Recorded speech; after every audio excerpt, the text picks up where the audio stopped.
పోరాడుచుండగా పతనమైపోయిన సృష్టిని ఒక్క మాటతో కలుగచేయగా ఇన్ని గొప్ప కార్యాలు, అద్భుతమైనటువంటి కార్యాలు చేయగలిగిన దేవుడు కొందరి విషయంలో దేవుడు మౌనంగా ఉన్నాడట. ఏమైనా చేయగలడు అని మనం పాడుకుంటున్నాం, ఏమైనా చేయగలడు అనే విశ్వాసాన్ని ప్రకటిస్తున్నాం. ఆయనకు అసాధ్యమైనది ఏది లేదు అని చాటి చెప్పుకుంటున్నాం. సమస్తము చేయగలిగిన దేవుడు కొందరి విషయంలో ఏమీ చేయక మౌనంగా ఉన్నాడట. బహు ఆశ్చర్యకరమైన విషయం ఏమిటంటే, ఏమైనా చేయగలిగిన దేవుడు ఏమీ చేయలేని మౌనిగా మారాడు. ఏదైనా చేస్తాడు ఆయన. నీటిని ద్రాక్షరసంగా చేస్తాడు, మానను మధురంగా చేస్తాడు, ఆయన నీటి మీద నడిపిస్తాడు. ఎన్ని అద్భుతాలైనా చేయగలడు. మరి అలాంటి దేవుడు కొందరి విషయంలో మౌనంగా ఉన్నాడు. కొందరిని దేవుడే ఏమీ చేయలేని స్థితిలో ఉన్నాడు. నాకు ఆశ్చర్యం అనిపించింది, అన్నీ చేయగలిగిన దేవుడు ఎందుకు కొందరి విషయంలో అలా చేస్తున్నాడు? దేవుడే వదిలేస్తున్నాడు. ఇతని విషయంలో నేనేమీ చేయలేను. ఆయన చేయగలడు, కానీ ఎందుకు వదిలేస్తున్నాడు? కొన్ని ప్రాముఖ్యమైన విషయాలు ఈ పూట ఎదుట పెట్టాలని ఆశపడుతూ, హెబ్రీయులకు రాసిన పత్రిక 12వ అధ్యాయము 17వ వచనాన్ని చదవగా మనం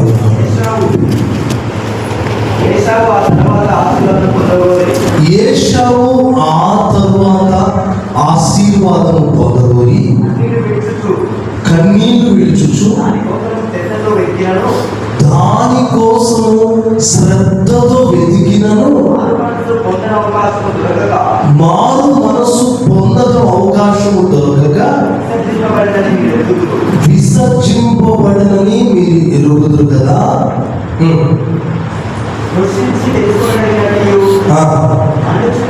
చాలా చాలా చాలా ఇక్కడ మనకు ఏశావు అనేటువంటి ఒక వ్యక్తి కనబడతాడు.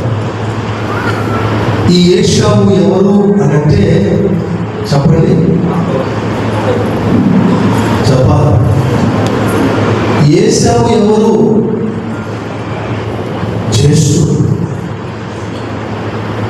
జ్యేష్ఠుడికి ఉన్నటువంటి ప్రత్యేకత, జ్యేష్ఠుడికి ఇచ్చేటువంటి ఆశీర్వాదాలు, జ్యేష్ఠుడికి ఇచ్చేటువంటి ఆ ఘనత ఇంట్లో ఎవరికి ఉండదు. జ్యేష్ఠుడికి ఇచ్చేటువంటి భాగం కూడా చాలా ఘనమైంది. అయితే ఈ జ్యేష్ఠత్వాన్ని ఏం చేశాడంటే, ఇతను ఒక్క పూట పూటి కొరకు జ్యేష్ఠత్వాన్ని అమ్మేసుకున్నాడు.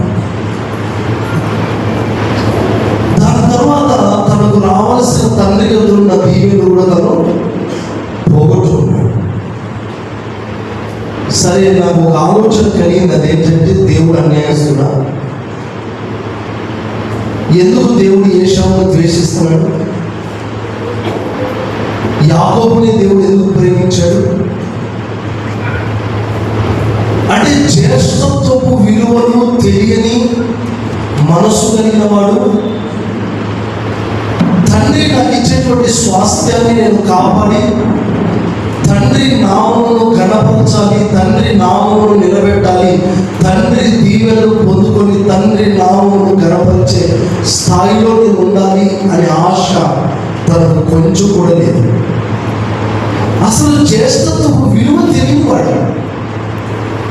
ఇప్పుడు మనం చిన్న పిల్లలకు ఈ సెల్ ఫోన్ ఇస్తాం. ఈ సెల్ ఫోన్ విలువ చిన్న పిల్లలకు తెలుసా? తెలియదు. అదే చిన్న పిల్లలకు అప్పుడు కొంచెం వయసులో పెద్దవాళ్ళకి, చదువులేని వాళ్ళకి ఇచ్చినప్పుడు పెద్ద తెలియదు. ఈ ఆండ్రాయిడ్ ఫోన్ ఎవరికి అర్థమవుతుందంటే దాన్ని యూజ్ చేసే వాళ్ళకి అర్థమవుతుంది. అందరికీ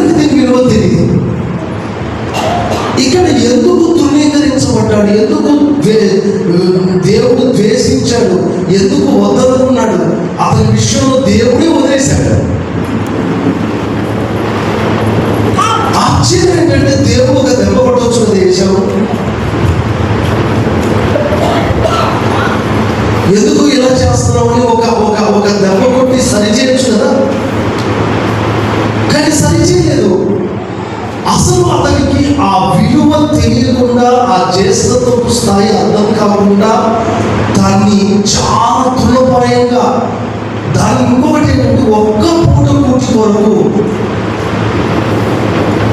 2 పూటలు కూడా కాదట, ఒకరోజు జీతం కొరకు కాదట, లేదంటే ఆస్తిలో ఏదైనా కొంచెం తండ్రి దగ్గర ఆస్తి కోసం కూడా కాదట, ఒక్క పూట కూటి కొరకు జ్యేష్ఠత్వపు హక్కును అమ్మి వేసుకున్నా అని రాస్తుంది. వాస్తవానికి జ్యేష్ఠత్వాన్ని ఎవడు అమ్మి వేసుకోవాలి. ఇక్కడ మనం ఒకటే పాయింట్ ఆలోచించాలి, అది ఏంటంటే దేవునికి ఎక్కడ కోపం వచ్చింది అంటే ఒక్క పూట కూటి కొరకు నీ విలువను అమ్మేసుకున్నావు. నీ జ్యేష్ఠత్వం అంటే ఒక ప్రతిష్ట, జ్యేష్ఠత్వం అంటే ఒక ఘనత, తండ్రి తర్వాత బలం, తండ్రి తర్వాత ఆ స్వాస్థ్యం, తండ్రి తర్వాత ఘనత పొందే అనుభవాన్ని ఒక్క పూట కూటి కొరకు అమ్మి వేసుకున్నాడు. అందుకే దేవుడు కూడా ఏశావును భ్రష్టుడు అన్నాడు. ఇలాంటి భ్రష్టుడు నేను బాగు చేయలేను అన్నాడు. బాగు చేయాలి అంటే చేయగలడు కదా. అంటే దేవుడు కొన్ని విషయంలో దేవుడు కార్యాలు చేయలేడు, కొన్ని విషయాల్లో దేవుడు దూరం అవుతాడు, కొందరి విషయంలో దేవుడు మౌనిగా ఉంటాడు. అదేంటి ప్రభా, నువ్వు ఏమైనా చేయగలటకు శక్తివంతుడు కదా, మనం స్తుతిస్తున్నాం, ఆరాధిస్తున్నాం, కానీ ఎందుకు ఏశావు జీవితంలో చేయట్లేదు అంటే వాడు ఒక్క పూట కూటి కొరకే తమ జ్యేష్ఠత్వాన్ని, తన పరిశుద్ధతను, తన ఆత్మీయతను అమ్మి వేసుకున్నాడు. ఇలాంటి వాడితో నేను ఉండలేను, ఇలాంటి వాడి ద్వారా నేను నా మహిమను వెల్లడి చేయలేను అని ఏశావు ద్వారా ఏ కార్యం చేయలేదు. ఏశావును దేవుడు వదిలేసుకున్నాడు. దేవుడు దర్శిస్తే ఎంత ఏ పాటిదండి, ఒక దెబ్బ కొట్టచ్చు కానీ కొట్టలేదు. దేవుడు కొందరి జీవితంలో కూడా ఒక దెబ్బ కొట్టి సరిచేయచ్చు, కానీ దేవుడు సరిచేయలేదు. ఎందుకు సరిచేయాలంటే ఒకవేళ సరిచేసే స్థితి సరిచేసుకున్నా ఆ మైండ్ ఉంది చూడండి, ఆ మైండ్ దేవుడికి చాలా గాయాలు లేపింది. ఒక్క పూట కూటి కొరకు అంటే జస్ట్ ఒక్క పూట అన్నం కొరకు యుగ యుగాలు ఉండే ఆ స్థాయిని, తరతరాలు నిలబడాల్సిన స్థాయిని నువ్వు పోగొట్టుకున్నావు కనుక ఖచ్చితంగా మరొక పూట వస్తుంది. దేవుడు ప్రేమించిస్తాడు, మరలా సేమ్ అదే టైంలో మరొక పూట వస్తుంది, సేమ్ అదే శోధనలు వస్తాయి, వీడు మరలా అదే శోధనకు పడిపోతుంది. సో ఈ ఒక పూట ఫుడ్ ఆ కడుపును చంపుకోలేనప్పుడు ఇక జ్యేష్ఠత్వం ఎందుకంటే దేవుడు తనను భ్రష్టుడు అని ఫిక్స్ చేసి నీ విషయంలో నేనేం చేయలేను. అందుకే ఏశావు ఆ మీదట ఎన్ని కన్నీళ్లు విడిచినారో. అసలు మన దేవుడు ఎవరు? కన్నీళ్లను దాటిపోతాడా? ఆయన కన్నీటిని చూసి ఊరుకునే దేవుడా? మరి అలాంటిది ఏశావు ఎన్ని కన్నీళ్లు విడిచినను అంటే ఎన్ని కన్నీళ్లు విడిచుంటాడు, ఎంత రోదన చేసి ఉంటాడు. చాలా సందర్భాల్లో కొన్ని విలువలు మనకు తెలియదు, ఆత్మీయ విలువలు తెలియని వాళ్ళు చాలా మంది ఉన్నారు, వాక్యపు విలువ తెలియని వాళ్ళు చాలా మంది ఉన్నారు, అభిషేకపు విలువ తెలియని వాళ్ళు చాలా మంది ఉన్నారు, సన్నిధి విలువ తెలియని వాళ్ళు చాలా మంది ఉన్నారు. ఇలా విలువలు తెలియని వారి జీవితంలో దేవుడు కూడా ఏం చేయలేకపోతున్నారు. ఎప్పుడు అర్థమైందంటే తోట నుంచి బయటకు వచ్చిన తర్వాత, ఖడ్గ జ్వాలలు పెట్టిన తర్వాత నాకు తెలిసి ప్రతిరోజు ఆదాము ఆ తోట ఆ యొక్క కంచెల తోట దగ్గరికి వెళ్ళి ఖచ్చితంగా ఆ తోట వైపు తొంగి చూస్తున్నాడు. ప్రభా, నేను అనవసరంగా అక్కడి నుంచి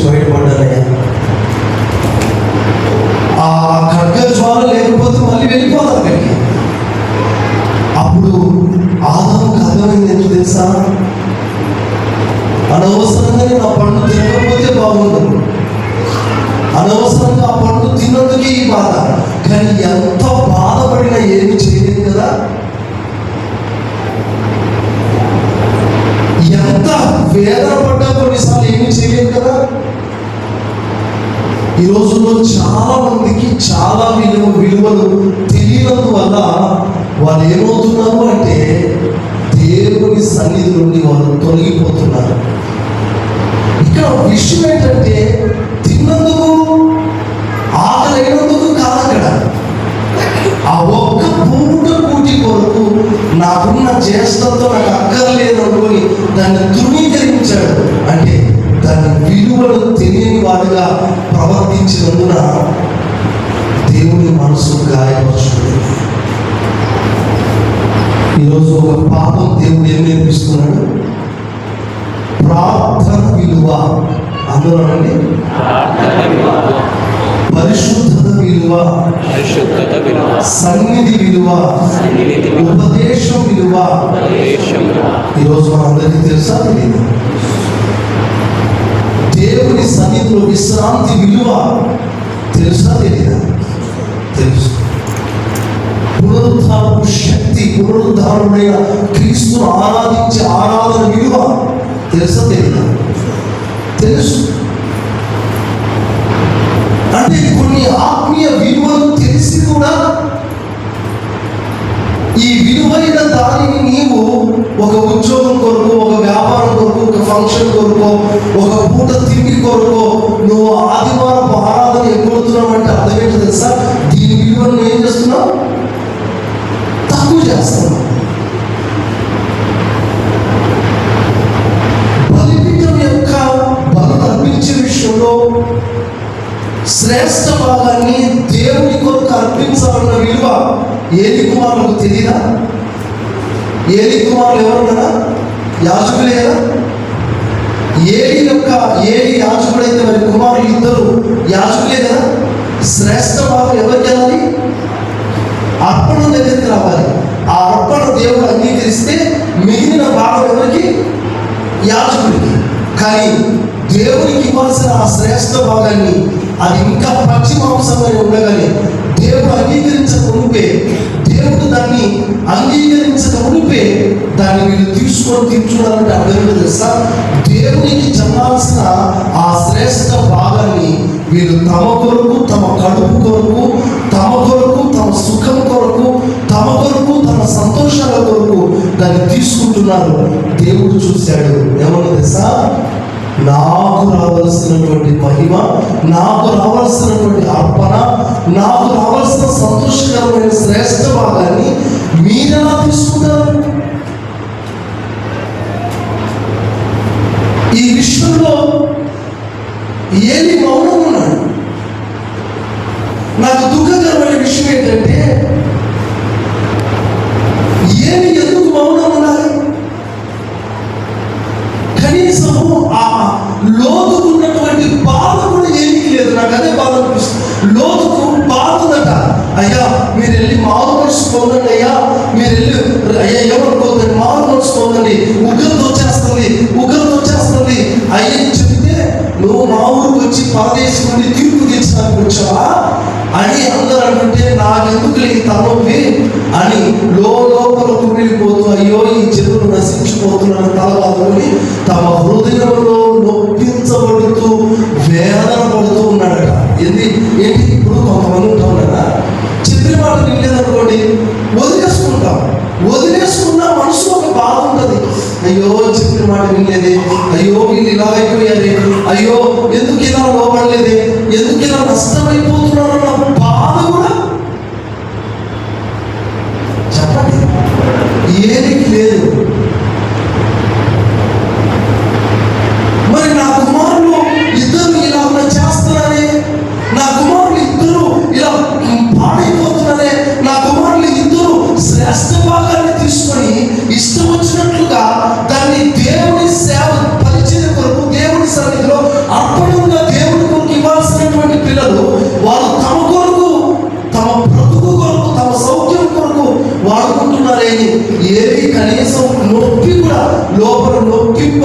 లేదు.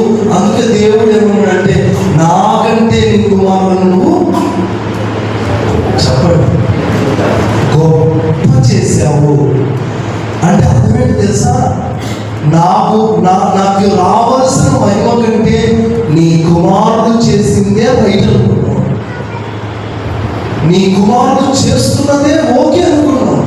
కానీ అక్కడ నాకు మహిమ రాలేదు.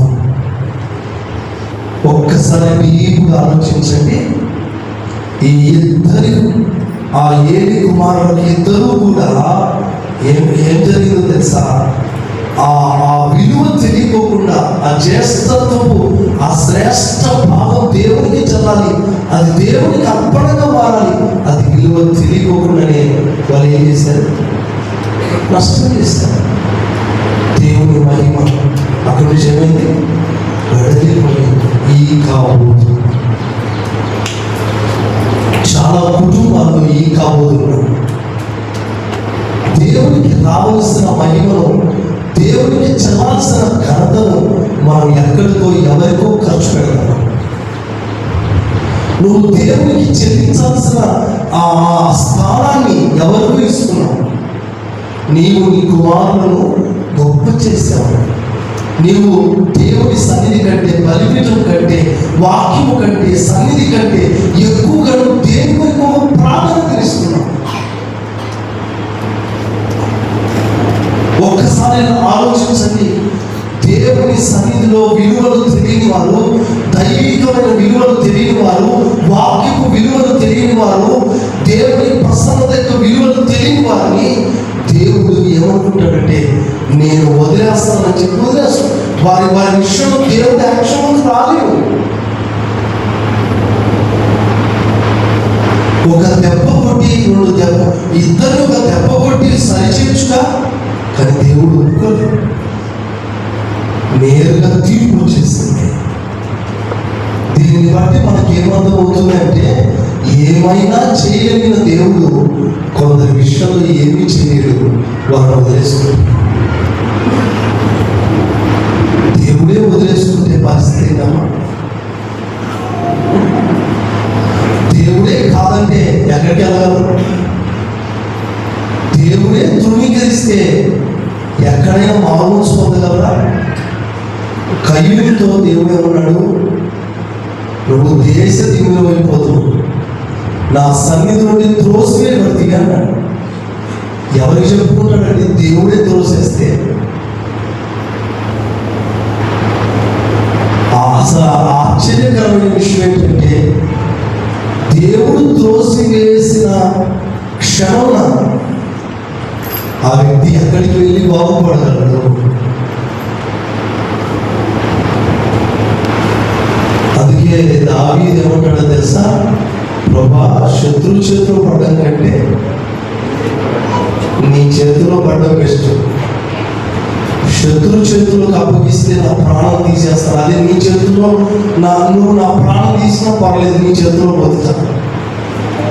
ప్రైజ్ ఎలా? ఇది ఒక ఉన్నతమైన ఆత్మీయుని లక్ష్యం.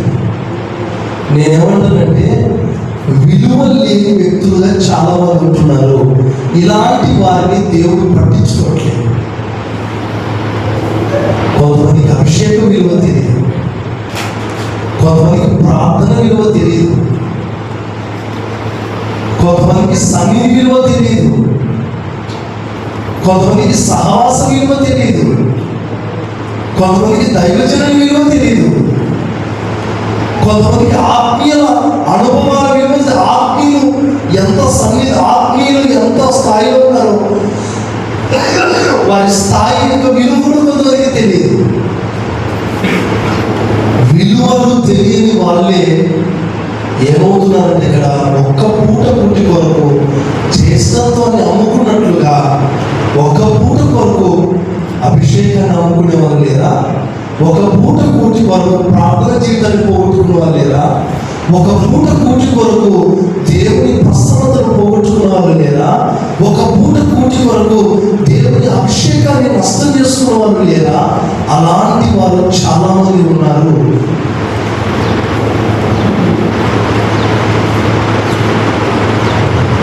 దాని కొరకు ఏమైనా చేస్తారు. కొందరేమో నాకు తిండుంటే చాలు జ్యేష్ఠత్వం వద్దన్నాడు. కొంతమందికి తిండుంటే ప్రతిష్ట అక్కర్లేదు. కొంతమందికి తిండుంటే చాలు ఆరాధన కూడా అక్కర్లేదు. వాళ్ళకి ఎటుపోతున్నారో చూడండి, ఒకసారి డీప్గా ఆలోచించండి. కొంతమందికి చక్కటి ఇల్లు ఉంటే చాలు, కొంతమందికి చక్కటి ఉద్యోగం ఉంటే చాలు, కొంతమందికి సదుపాయాలు చక్కటి సదుపాయాలు ఉంటే చాలు. వారికి సన్నిధి, అభిషేకము, ఆత్మీయత, వాక్యము, ఈ విలువలు తెలియని వాళ్ళు బోర్డు ఉన్నారు. నేనేమంటానో తెలుసా, మీ లైఫ్లో ఏది విలువైందో అది మీరు ఎప్పటికీ మనసులో గుర్తుపెట్టుకొని ఆ విలువైన దాన్ని గట్టిగా చేపట్టండి. Praise the lord. Hallelujah, hallelujah. వెండి బంగారముల కంటే శ్రేష్టమైన నామం యేసు నామమో కదా? కాదు, మాకు యేసు నామం వద్దు, వెండి బంగారమే కావాలి. ఇది మన ఆలోచన కదమ్మా. అందుకే ఏది విలువైంది, ఏది శ్రేష్టమైంది, ఏది గణనీయమైంది, ఏది లౌకికమైంది, ఏది ఆత్మ సంబంధమైంది, ఎక్కడ రాజీ పడాలి, ఎక్కడ రాజీ పడకూడదు, ఈ విలువలు తెలియకపోతే ఎందుకు మన లైఫ్? దేవుడు ఏ విషయంలో రౌద్రుడవుతాడు, దేవుడు ఏ విషయంలో శాంతపరచబడతాడు, దేవుడి కోపం ఎక్కడ రగులుకుంటుంది, దేవుని యొక్క ప్రేమ ఎక్కడ ప్రబలుతుంది, ఈ విషయాలు తెలియకపోతే మనం ఎట్లా ఆత్మీయం అవుతాం పిల్లలు? అందుకే ఈరోజు ఒక విలువైంది నీ జీవితంలో తెలుసుకోవాలి.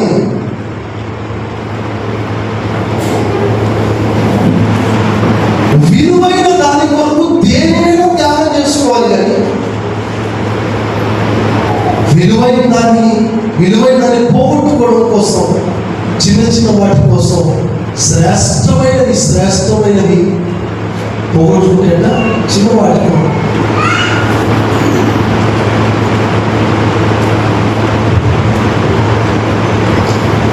ఒకటే గుర్తుపెట్టుకోండి, కొన్ని డబ్బులతో కొనలేని ఉంటాయి.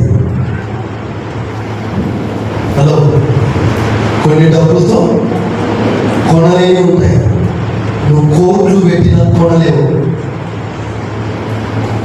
అంతే, నువ్వు 100 కోట్లు ఇచ్చినా దాని వాల్యూ పెరగదు. దాని వాల్యూని ఎవరు సమతూకంలో పెట్టలేదు. ఆమె అభిషేకాన్ని ఎవరైనా కొనగలరా? కృపను ఎవరైనా కొనగలరా? చెప్పండి, కొనలేరు. ఇవి ఉచితంగా మనకు అనుగ్రహించబడిన విలువైనవి.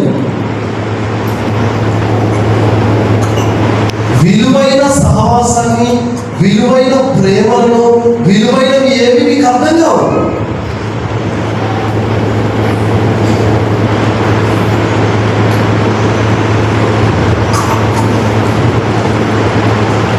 అందుకే నేను ఎప్పుడు చెప్తుంటాను, అదే మీ మనసులో పెట్టుకోవాల్సిన లోతైన విషయం ఏంటో తెలుసా?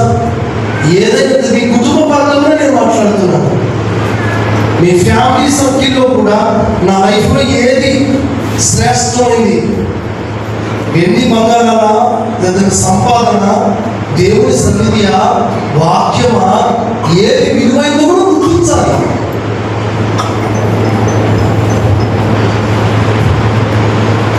ఈ రోజు నుంచి మీరు లోతుగా మీ హృదయంలో ఒక మనసులో పెట్టుకునే ఉన్నతమైన పాట అదేంటంటే, నా జీవితంలో ఏది విలువైందో అది గుర్తించకపోతే దేవుడు నన్ను వదిలేసుకుంటాడు.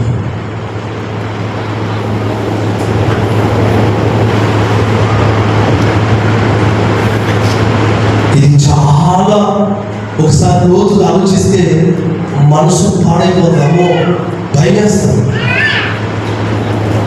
చాలా డేంజర్ అండి ఇది. వాక్యం వింటుంటే భయం వేస్తుంది.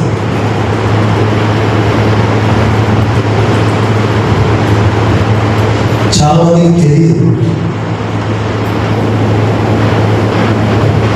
అందుకే నాకు ఇంకో చోట ఏంటంటే, మనం లేవియకాండం 10వ అధ్యాయంలో చూస్తే వారట తమ తమ ధూపార్తులను చేతపట్టుకొని యెహోవా ఆజ్ఞాపించని వేరొక అగ్నిని వదిలించుకున్నారట కదా. అంటే పరలోకం నుండి వచ్చే అగ్ని మాకు అక్కర్లేదని కదా అర్థం. తమ తమ ధూపార్తులను పట్టుకున్నారు. అంటే దేవుని ఎదురు ఉన్న ధూపార్తి కాదట. వారు దేవుని యొక్క అగ్నిని పక్కన పెట్టేశారు. దైవ అగ్నిని పక్కన పెట్టి వాళ్ళ సొంత అగ్నిని ప్రారంభించుకున్నారు. అంటే దేవుని అగ్ని అవసరం లేదు, మా అగ్నితో మేము సేవ చేయగలం.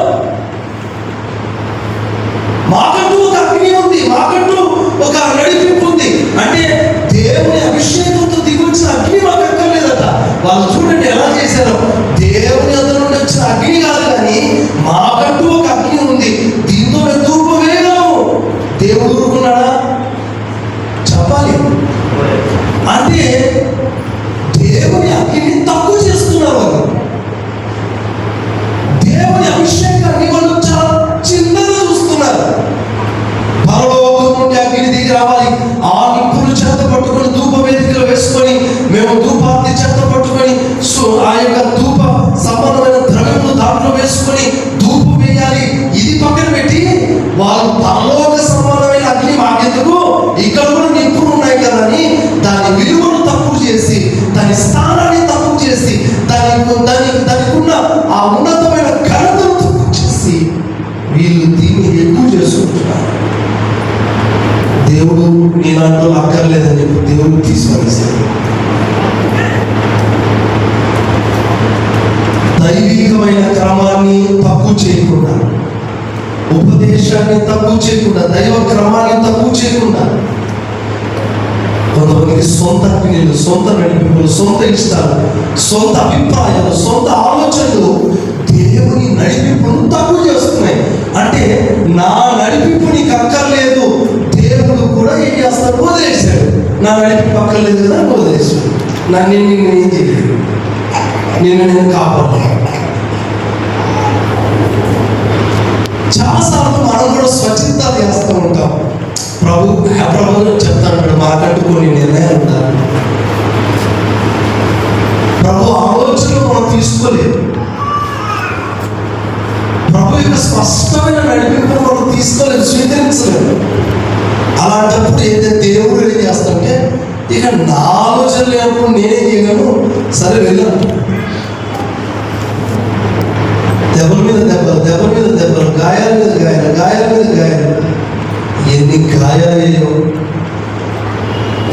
నయోమికి కృప దొరికింది, కానీ లేకపోతే నయోమి లైఫ్ అక్కడే క్లోజ్ అవ్వాల్సింది.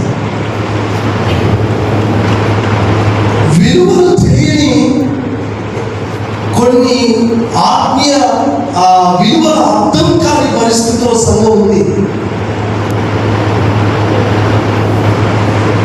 కొంతమందికి పరిచయ విలువ తెలియదు, ప్రార్థన విలువ తెలియదు, పరిశుద్ధాత్మ కుమరింపు విలువ తెలియదు. ఇలా ఒక పూట కూటి కొరకు తమ జ్యేష్ఠత్వాన్ని అమ్ముకున్నటువంటి వాడు దేవుడు ఏం చేశాడంటే, ఇలాంటి వాడు నాకు అక్కర్లేదు, నేను ఎవరి జీవితంలో ఏదైనా చేస్తా, కానీ నీకు మాత్రం నేను చేయలేబావు అని ఎన్ని కన్నీళ్ళు విడిచినను అతని కొరకు అతను ఎన్ని మార్లు ఏడ్చి ప్రలాపించిన నేను మాత్రం కృపించుకున్నాను. ఎన్ని కన్నీళ్ళు అంట లేకున్నాయా? అందుకే నేను అంటాను, చేదాటిపోయిన తర్వాత నువ్వు ఎంత ఏడ్చినా ప్రయోజనం ఉండదు. నేనంటాను, అది ముందే గుర్తించి దాన్ని కాపాడుకున్నట్లయితే దేవుడు నీ ఎడల కృప చూపుతాడు. దేవుని యొక్క కృప నీ మీద అలవాట్లు నిలిచి చదవబడ్డాడు.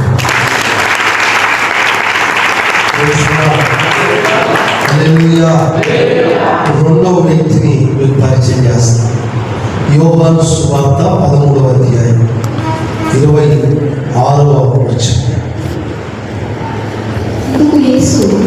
నేను ఒక ముక్క ముంచి ఎవరికి ఇష్టనో వాడే అని చెప్పి ఒక ముక్క ముంచి సీమోను కుమారుడు ఇస్కరియోతు యూదాకి ఇచ్చాను.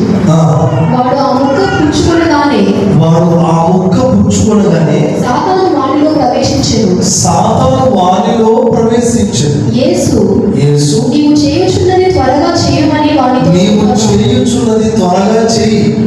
అని వానితో చెప్పగా ఆయన ఎందు నిమిత్తము అతనితో అలా చెప్పెను అది భోజనంలో కూర్చుని వారిలో ఎవరికి తెలియలేదు. ఎవరికి తెలియలేదు. డబ్బు సంచి యూదా యొద్ద ఉండేది కనుక, డబ్బు సంచి ఎవరి దగ్గర ఉంది? యూదా దగ్గర ఉంది కనుక పండుగకు తమకు కావలసిన వాటిని కొనుమని అయినను బీదలకు ఏమైనా ఇమ్మని అయినను యేసు వారితో చెప్పినట్టు కొందరు అనుకోనిది. వాడు ఆ ముక్క పుచ్చుకొని వెంటనే బయటికి వెళ్ళాను. అప్పుడు రాత్రి వేళ. చాలు. ఇక్కడ ఇస్కరియోతు యూదాను గురించిన కొన్ని మాటలు జాగ్రత్తగా ఉన్నాయి. యూదాకున్న పిలుపు, యూదాకున్న ప్రత్యేకత, యేసుతో కలిసి పరిచయం చేసే భాగ్యం ఇచ్చాడు. ఎంత గొప్ప భాగ్యం అండి. ఇస్కరియోతు యూదాకు డబ్బు సంచి కూడా ఇచ్చాడు. ఈ సంచితో తగ్గనప్పుడు సంచితో వస్తుంది అంత తగ్గ. అయితే ఈ సంచి ఎవరికి ఇచ్చాడంట? అందులో వాడు దొంగలించునే చెప్పండి. వాడు దొంగతనం తెలుసు, ఏసైకి తెలియదా? అందుకే వాళ్ళ ఏసైకి స్పెషాలిటీ ఏంటంటే ఎవడైతే దొంగ వాడి చేతులు పెట్టాలి. సురేష్ అయినతో నేను ఎప్పుడైనా ఏదైనా దొంగ ఏంటి, దొంగడైనా సంచి ఆడి చేతుల్లోనే ఉండాలి. ఎక్కువ శాతం అయ్యా నమ్మకస్తులు కాదని తెలుసు. ఇప్పుడు మనకే ఇంత అనుభవం ఉన్నప్పుడు అయ్యే తెలియదా? మాకే అర్థమవుతుంది ఒక దొంగ అయ్యే తెలియదా? తెలుసు. తెలిసినా ఇచ్చేవాడు. అంటే అప్పుడు అనేవాడు, అయ్యా ఎందుకు అయ్యా ఇవ్వడం, ఎందుకు పరీక్షించవచ్చు కదా అంటే, లేదు వాడి స్వభావం ఏంటో చూద్దాం అని చెప్పి ఇచ్చేవాడు. మాకు కూడా 500 అవసరం అయితే 1000 పరీక్ష. మనం అనుకుంటాం అయ్యో ప్రేమ తీస్తున్నాడు. కాదు, పరీక్షించేవాడు. వీడు నమ్మకంగా ఉంటాడా లేదా. చాలా సందర్భాల్లో దేవుడు సేవకుల ద్వారా ఎన్ని పరీక్షలు పెడతాడు కదా. అప్పుడు మనం ఏమనుకుంటామంటే స్వేచ్ఛగా తీసుకుంటాం. ఇస్కరియోతు యూదాకు ఇచ్చిన స్వేచ్ఛ ఎవరికి ఇవ్వలేదండి. డబ్బు సంచి అంత, ఎందుకంటే అక్కడ మైండే. ఇంకొకటి, ఒకవేళ ఈ సంచి కానీ ఇంకొకరికి ఇచ్చామనుకో ఏమవుతుంది తెలుసా? వాడిని పొడిచారు. అలాంటి మైండ్ సెట్ ఇదంతా. ఆ డబ్బు సంచి వాళ్ళ దగ్గర ఉండడం బెస్ట్. ఒకవేళ వెళ్ళి అయ్యా ఆ డబ్బు సంచి నాదంటే ఈ రాత్రికి పొడిచేస్తాడు. ఎందుకు ఆ తలగా పెట్టి ఆ దొంగోడి దగ్గర ఉండని దేవుడు కూడా వాడి దగ్గర పెట్టాడు. ఇస్కరియోతు యూదా చక్కగా దేవుని సన్నిధిలో సేవలో చక్కగా సాగిపోతున్న క్రమంలో యూదాను కూడా దేవుడు తప్పించాలనుకున్నాడు. ఫస్ట్ ప్రారంభం ఈ పదవిలో పాల్పొందేటప్పుడు యేసు ప్రభు ఖచ్చితంగా చెప్పిన సూత్రం, ఖచ్చితంగా క్రమం ఏంటి? ఇది నా శరీరం, దీనిలో నేను తాగినప్పుడల్లా మనం జ్ఞాపకం చేసుకోండి తాగని చెప్పాడు. అంత మాత్రమే కాదు, ఇది ఏం చేయాలంటే వివేచించి పరీక్షించుకొని పరిశుద్ధపరచుకొని తీసుకోవాలి. కానీ ఆ బలలో కూర్చున్నప్పుడు అసలు మైండ్ అంతా కూడా యేసు ప్రభువును అప్పగించాలన్న మైండ్తోనే బలలో కూర్చున్నాడు. సరే, ఆ ముక్క తీసుకున్న వెంటనే ఎవరు ప్రవేశించారు దాంట్లోకి? సాతాను ప్రవేశించాడు. అప్పుడు దేవుడు ఏమన్నాడు? నువ్వు ఏదో చేయాలనుకుంటున్నావు కదా, చేసేయను. అప్పుడు నేను ప్రభా, అదేంటి ప్రభా, అట్లా కాదు ప్రభా అనుకోలేదు. అంటే యూదాను తప్పించడానికి ఎన్ని ప్రయత్నాలు చేశాడో ప్రయత్నం చేశాడు. ఆ ప్రయత్నాలన్నీ విఫలమైన తర్వాత లాస్ట్ స్టేజ్కి ఇంకో విషయం తెలుసా? దగ్గరకు వచ్చి ముద్దు పెట్టుకుని చెరికడా పిలిచినా కూడా అక్కడ కూడా కాపాడాలనుకున్నాడు. ఎన్ని సందర్భాలు యూదాను కాపాడాలనుకున్నాడంటే అన్ని సందర్భాల్లో సమయం వచ్చినప్పుడల్లా మాటలతో, ప్రవర్తనలో అన్నిట్లో యూదాను కాపాడాలనుకున్నాడు. కానీ యూదా కాపాడబడలేని స్థితిలో ఉన్నాడు. కారణం ఏంటంటే యేసయ్య విలువ తెలియడు. 30 వెండి కాసులకు యేసయ్యని అమ్ముకుందాం అనుకున్నాడు. యేసయ్య అంటే ఎవరు? నిత్య జీవం కదా. అంటే 30 వెండి కాసుల కోసం ఎవరు అమ్ముకుంటున్నాడు కదా? నిత్య జీవాన్ని. ఇలాంటోడు నా సేవకు పనికిరాడు, నువ్వు వద్దని చెప్పి దేవుడు వదిలేస్తున్నాడు. దేవుడు ఎవరిని వదిలేసుకుంటున్నాడు ఇక్కడ? దేవుడు ఎవరిని వద్దనుకుంటున్నాడు? సమస్తమును మార్చగలిగిన దేవుడు, సమస్తమును చేయగలిగిన దేవుడు, సమస్తమును వారి జీవితంలో కార్యాలు చేయగలిగిన దేవుడు, నీటిని ద్రాక్షరసంగా చేయగలిగిన దేవుడు, ఎంత మూర్ఖులైనా మార్చగలిగిన దేవుడు కొందరి విషయంలో ఎందుకు వెనుకడుగు వేస్తున్నాడు, ఎందుకు వదులుకుంటున్నాడు అంటే నిత్య జీవాన్ని అమ్ముకుని మనసు కలిగిన వీడు అసలు వీడు ఈ లైఫ్ బాగు చేయకూడదు అనుకున్నాడు. ఇలాంటి నాకు అక్కర్లేదు. ఒక పూట కూటి కొరకు చేస్తాన్ని అమ్మేస్తున్నాడు. ఇక్కడేం చేస్తున్నాడు? 30 వెండి కాసుల కోసం యేసయ్యనే అమ్మేస్తున్నాడు.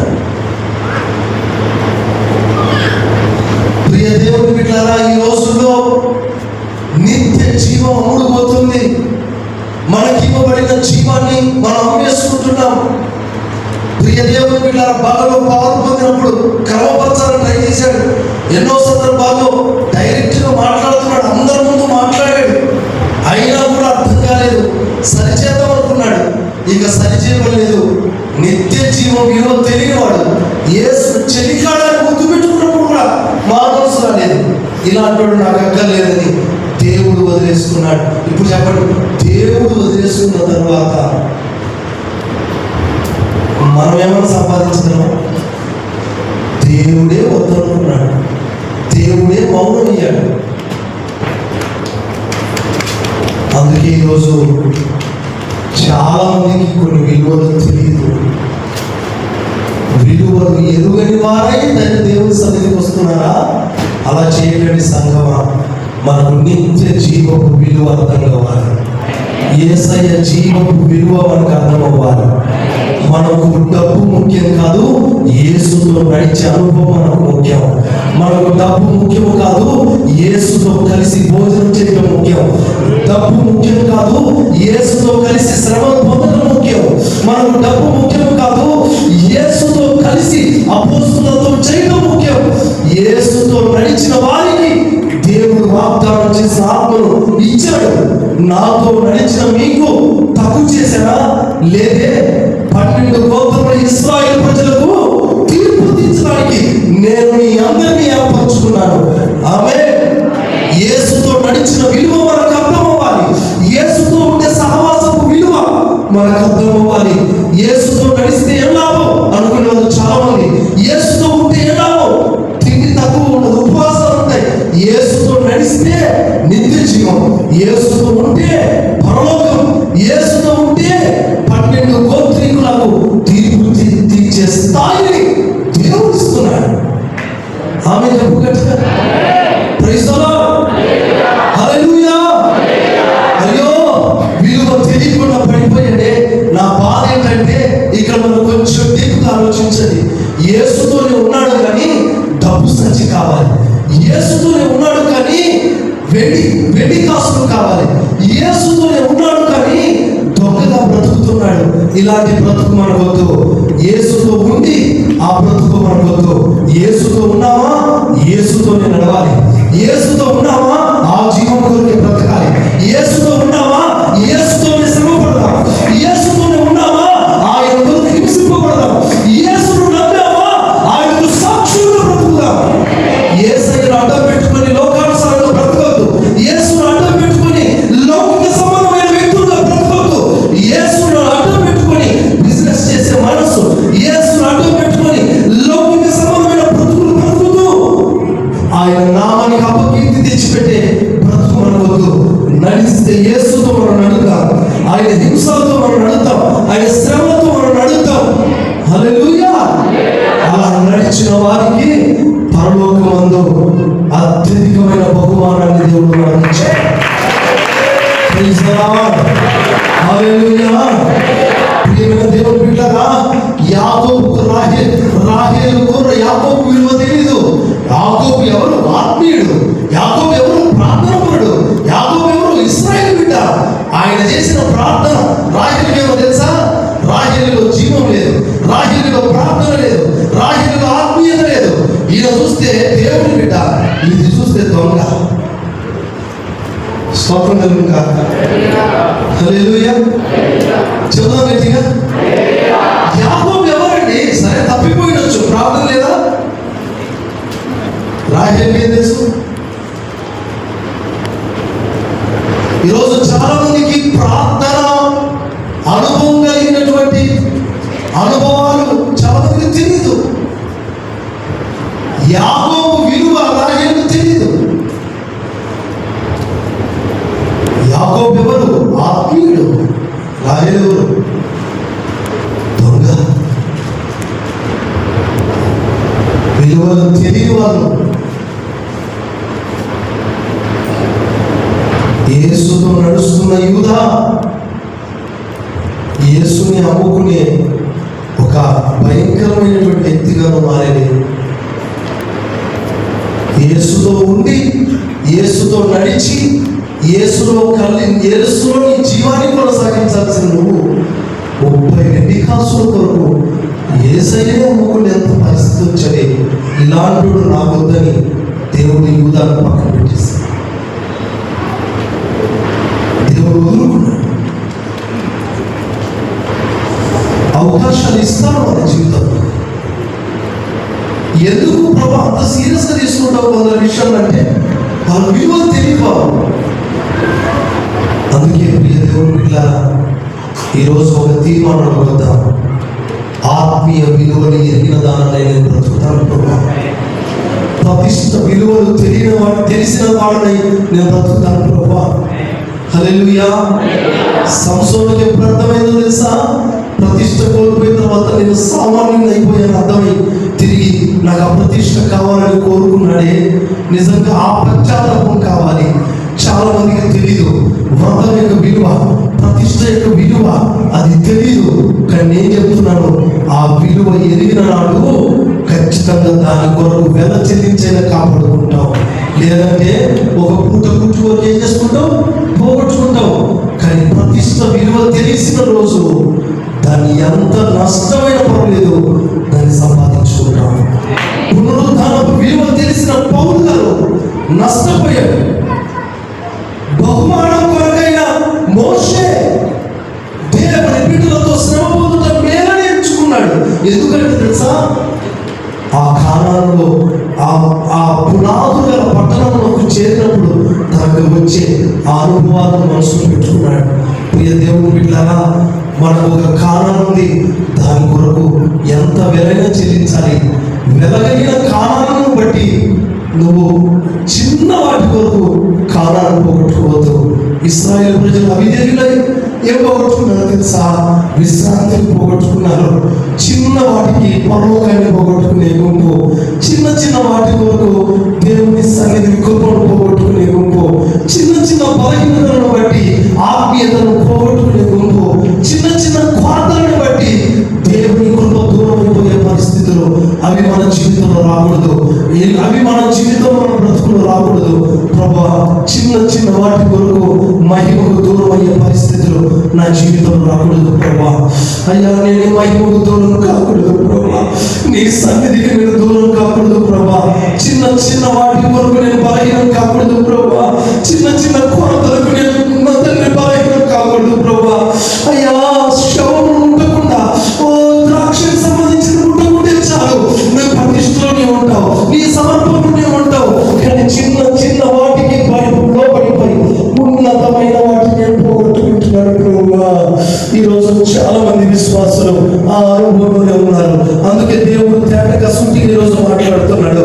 చిన్న చిన్న విషయాల కొరకు మహిమను పోగొట్టుకునే వాళ్ళు, చిన్న చిన్న అసమాధానాలు కల్పించుకొని సన్నిధిని దూరం చేసుకునే వాళ్ళు, చిన్న చిన్న వాటి కొరకు ఉన్నతమైన ప్రత్యక్షతలు పోగొట్టుకున్న వాళ్ళు.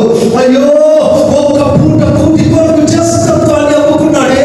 అలాంటి స్థితి ఎవరికి రాకూడదు. విలువలు ఎరుగని వారై ఉండకూడదు. ఆత్మీయ విలువ తెలియాలి, ప్రార్థన విలువ తెలియాలి, ఉపదేశ విలువ తెలియాలి, అభిషేక విలువ తెలియాలి, సహవాస విలువ తెలియాలి.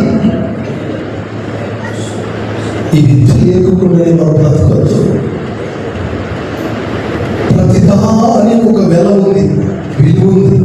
అది తెలుసుకొని ప్రవర్తిస్తే నిజంగా నువ్వు ధన్యురాలు, ధన్యుడు అవుతావు. ప్రియ కొన్ని వెలకట్టలేని ఆత్మీయ అనుభవాలు మన జీవితంలో ఉన్నాయి.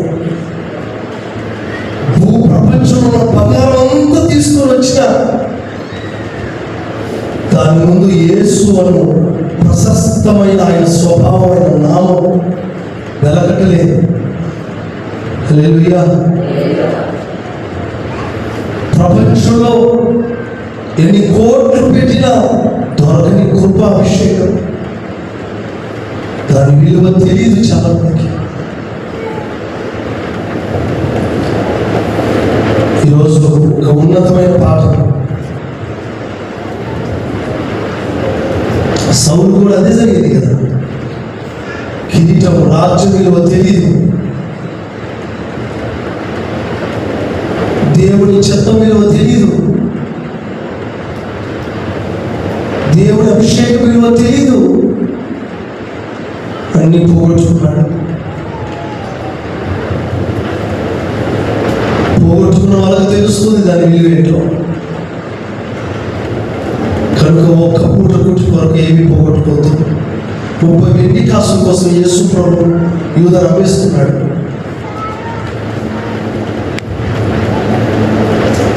ఒక వస్త్రం కొరకు ఆకాను యెహోషువను మోసం చేశాడు. వస్త్రాల కొరకు సీనారు వస్త్రం కొరకు. వస్త్రం ఏముంది? హోదాల కొరకు, వస్త్రాల కొరకు, డబ్బుల కొరకు, తిండి కొరకు. కొంతమంది డబ్బుల కోసం వేషాలు వేస్తారు. వేషాలు డబ్బు ఉంటే ఎన్ని వేషాలని వేయచ్చు. కానీ ఆత్మీయత డబ్బు పోగొడతాడు. నా దగ్గర డబ్బు ఉందనుకో, ఇక్కడ ఉన్న వాళ్ళందరికీ నేను డబ్బుతో మంచి బట్టలు కొనియచ్చు. ఇప్పుడు మీ అందరికీ నా దగ్గర డబ్బులో 2 లక్షలు ఉంటే సంఘం అందరికీ నేను బట్టలు కొనియచ్చు. కానీ మిమ్మల్ని ఆత్మీయులుగా చేయలేదు. మీకు అందరికీ డబ్బులు పెడితే నిరీక్షణ దేవుడు అవుతాడు. కానీ మిమ్మల్ని దేవుని పోలికలకు నేను చేయలేను, మార్చలేదు. డబ్బుతో ఏమైనా చేయొచ్చు, అది ఏం చేయలేదు. ప్రియ దేవుని బిడ్డారా, సౌలు రాజు, అధికారం, అభిషేకం, తన మీద ఉన్న అభిషేకం ఎప్పుడు యూజ్ చేసుకోలేకపోయాడు. తన మీద ఉన్నటువంటి అభిషేకం విలువ అనవసరంగా బాగా నష్టం చేసుకున్నాడు. చాలా మందికి తెలియదు, విలువ లేని వారు ఉన్నారు. ప్రియులారా, ఈ దినమున ఒక శ్రేష్టమైన విలువలతో కూడిన వర్తమానాన్ని ఎదురుపెట్టారు. కనుక మీరు విలువైన వాటి కొరకు ప్రయాసపడండి. దేవుడు కొందరి విషయంలో వదిలేసుకున్నాడు. ఈరోజు మన విషయంలో కూడా దేవుడు, సమస్తము చేయగలిగిన దేవుడు కొందరి విషయంలో ఏమీ చేయలేని వాడిగా ఉన్నాడు. నువ్వు ఏమీ చేయలేని పరదేశిగా ఉన్నావు ప్రభు మా మధ్యలో. ఏమైనా చేయగలిగిన దేవుడు ఏమీ చేయలేని పరదేశిగా ఉన్నాడట. పరదేశి ఏం చేస్తాడు? ఇక్కడ ఉన్న వాళ్ళు పరదేశి, నాకు ఎందుకులే బాబు ఈ ఊళ్ళో సంగతి, నేను ఎక్కడో పరదేశి, నేను ఏదో వచ్చాను, పరదేశిగా ఉన్నాడట. అలా ఉండకూడదు. కనుక ఈరోజు ఒక తీర్మానం చేసుకున్నాను, ఆత్మీయ విలువలు కలవాలని ఆయన సన్నిధిలో స్థిరపడాలి. అటు కృప దేవుడు మనందరికీ చూడాలి. ఒకసారి అందరూ కూడా మోకరించి ప్రార్థన చేసుకుంటాం.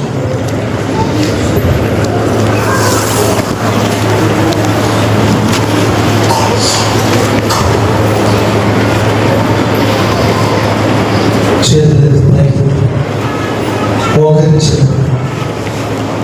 అయ్యా, ఈ లోకంలో ఉన్న సుఖము కానీ, ఈ లోకంలో ఉన్న సంతోషాలు, ఈ లోకంలో ఉన్న సమస్తము నీకంటే ఎక్కువైనవి కావు. నీకంటే కావు ప్రభా.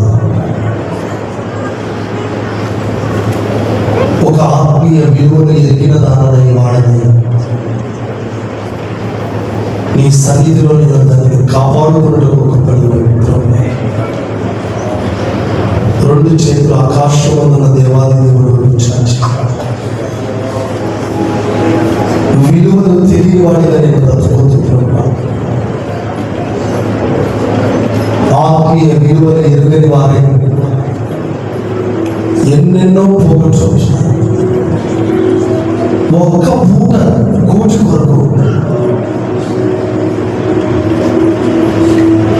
తండ్రి పొందే ఆ జ్యేష్ఠత్వపు స్థాయి ఎంత ఉన్నతమైనది.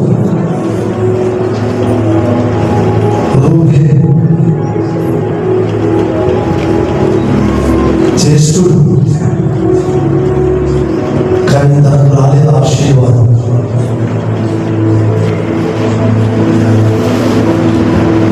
దేవుడు తనను తీసేశాడు. ఎందుకు? అతడు చేసిన పొరపాటు.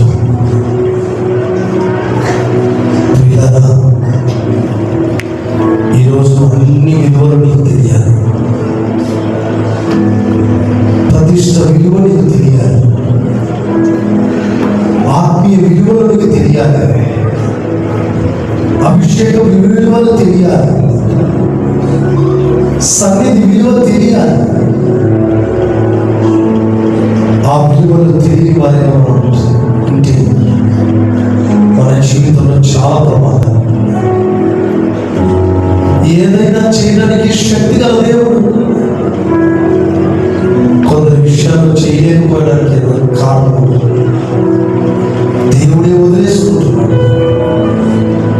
ఈరోజు మన జీవితాల్లో ఉండడానికి వీలేదు. చేతులు పైకెత్తి యేసయ్యా ఈ పూటను నాతో మాట్లాడేది చూస్తున్నాను.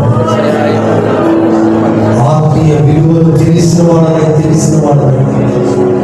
నీ సన్నిధిలో సాగుతుంది. చాలా మందికి చాలా విలువలు తెలియదు. దేవుని సన్నిధి విలువ తెలియదు. దేవునికి రావాల్సిన శ్రేష్ఠ భాగాన్ని,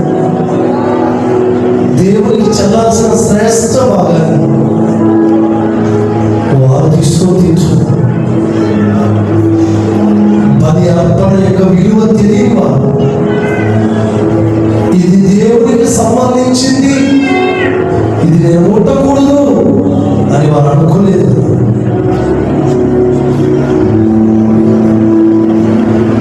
కన్నీళ్లతో ఎంత ఏడ్చినా కృప దొరకలేదు. ఎంత మొరపెట్టినా, ఎన్ని ఏడ్చి ఎన్ని కన్నీళ్ళు విడిచినా అది వ్యర్థంగానే మిగిలిపోయింది. ఈరోజు చాలా మందికి చాలా రకాలైన అనుభవాలు తెలియక చిన్న చిన్న వాటి కొరకు దేవుని సన్నిధి పోగొట్టుంది. చిన్న చిన్న సమస్యలకు దేవుని రాజ్యాన్ని పోగొట్టుంది. చిన్న చిన్న వాటి కొరకు దేవుని మహిమనే దూరం చేసుకున్న వాళ్ళు ఎందరో ఈరోజు మన జీవితంలో ఉండకూడదు. ప్రభు దగ్గరకు పోవద్దు. నాకు నీవు కావాలి, నిత్య జీవం కావాలి.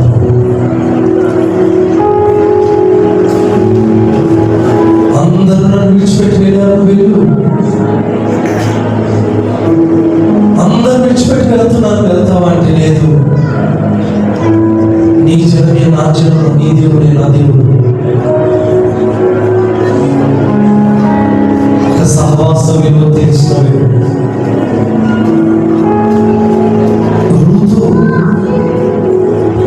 డబ్బులు చూడట్లేదు, ఆస్తి అందచందాలు ఏమి చూడట్లేదు. నాకు కావాల్సిన ఒకటి ఇశ్రాయేలు దేవుడు నాకు కావాలి. నీకేమర్థమైంది రుతమా? ఈ మోయాబు బ్రతుకు కంటే ఇశ్రాయేలు దేవుడే నాకు ముఖ్యం.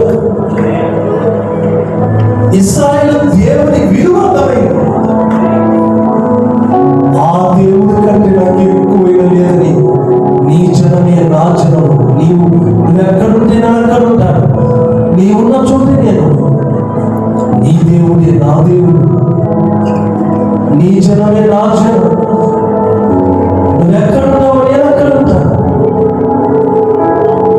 నిత్య దేవుని విలువ తెలిస్తే నిబంధనకు వస్తాం. ఆ విలువ తెలుసుకున్నాకనే ఇశ్రాయేలు దేవుని విలువ తెలిస్తే మోయాబు విడిచిపెట్టి సమర్పణకు వస్తాం. ప్రభుత్వంగా మనం ప్రేమించిన ప్రేమకు స్తోత్రాలు, మనతో మాట్లాడినందుకు స్తోత్రాలు, మనం దర్శించినందుకు స్తోత్రాలు, ప్రభు మనల్ని సంధించినందుకు స్తోత్రాలు, వచ్చిన ప్రజలందరినీ సంధించి దర్శించబోతున్నందుకు స్తోత్రాలు. తండ్రి దేవునికి స్తోత్రాలు, కుమారుడిని యేసయ్యను బట్టి స్తోత్రాలు, పరిశుద్ధాత్మ దేవుని బట్టి స్తోత్రాలు. ఆయన రాకడకు రాజ్యాన్ని ఆయనతో వచ్చినట్టు స్తోత్రాలు.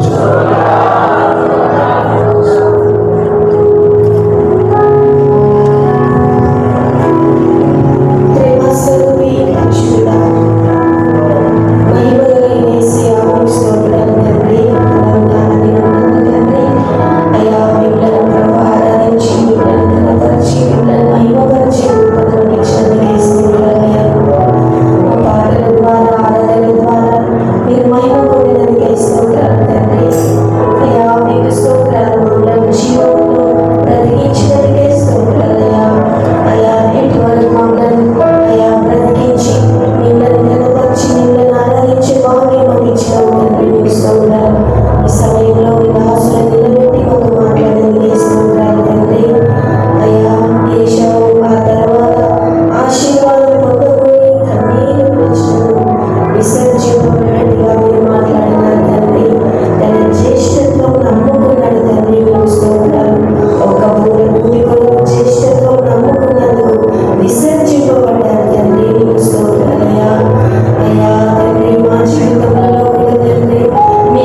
ఎదుటకు సహాయం చేయాలి. పేరు పేరున కనపరచుకున్నాం. మీ చేతులు కనిపిస్తూ వారం జరగబోయే కార్యాలను తోడండి. సెమినార్ జరుగుతుంది 1వ తారీఖు ప్రారంభమవుతున్న సెమినార్లో మీ కృపను తోడుగా ఉంచండి.